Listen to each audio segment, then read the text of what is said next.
मित्रांनो, 34 जिल्ह्यातील 3,98,603 शेतकऱ्यांना जे नुकसान भरपाई आहे ती मंजूर करण्यात आलेली आहे। जवळपास 337,41,43,53,हजार रुपयांचा निधी हा मंजूर करण्यात आलेला आहे। पाठीमागे आपण एका व्हिडिओच्या माध्यमातून माहिती देखील घेतलेली होती। परंतु मित्रांनो, कोणत्या जिल्ह्यातील किती शेतकरी पात्र ठरवण्यात आलेले आहे, त्याचबरोबर कोणत्या जिल्ह्यातील शेतकऱ्यांना किती रुपयांचा निधी हा वितरित होणार आहे, त्याविषयीची सविस्तर माहिती आपण आजच्या व्हिडिओमध्ये क्लिअर करण्याचा प्रयत्न करणार आहोत। आणि हा नुकसान भरपाईचा जे निधी आहे शेतकऱ्यांच्या खात्यावर कधीपर्यंत वितरित होणार आहे ते देखील या व्हिडिओच्या माध्यमातून माहिती घेण्याचा प्रयत्न करणार आहोत। तत्पूर्वी जर चॅनलवर नवीन असाल तर चॅनलला सबस्क्राईब करा आणि समोरील जे बेल आयकॉन बटन आहे ते दाबायला विसरू नका।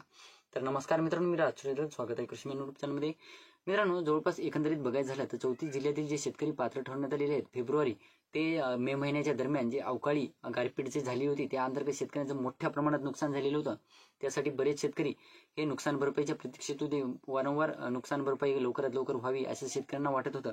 तर जवळपास 34 कोटी जवळपास जे 50,000 नागपूर विभागातील जे 50,194 शेतकरी आहेत त्यांना 34,91,63,हजार रुपयांचा निधी हा मंजूर करण्यात आलेला आहे।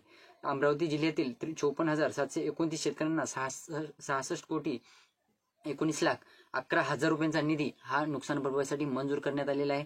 त्या अंतर्गत जवळपास छत्रपती संभाजीनगर जिल्ह्यातील 67,462 शेतकऱ्यांसाठी 59,98,20,000 रुपयांचा निधी हा मंजूर करण्यात आलेला आहे। तर जवळपास मित्रांनो, पुणे विभागातील 1,07,463 बाधित शेतकऱ्यांना जवळपास 81,27,27,000 रुपयांची नुकसान भरपाई ही मिळणार आहे। आता एकंदरीत बघायचं झालं मित्रांनो, तुम्हाला देखील माहिती आहे छत्रपती संभाजीनगर विभागात कोणते जिल्हे बसतात, त्यानंतर नागपूर विभागात, पुणे विभागात कोणते जिल्हे बसतात हे तुम्हाला देखील माहिती आहे। तुम्ही कोणत्या विभागातून येतात, कोणत्या जिल्ह्यातून येतात हे देखील तुम्हाला माहीतच झालेलं आहे, कारण बऱ्याच पैगमाच्या वगैरे व्हिडिओच्या माध्यमातून आपण माहिती घेतलेली होती। तर एकंदरीत बघायचं झालं तर जे कोकण विभागातील शेतकरी आहेत त्यांच्यासाठी 13,608 शेतकऱ्यांना 9,38,14,000 रुपयांचा निधी हा मंजूर करण्यात आलेला आहे।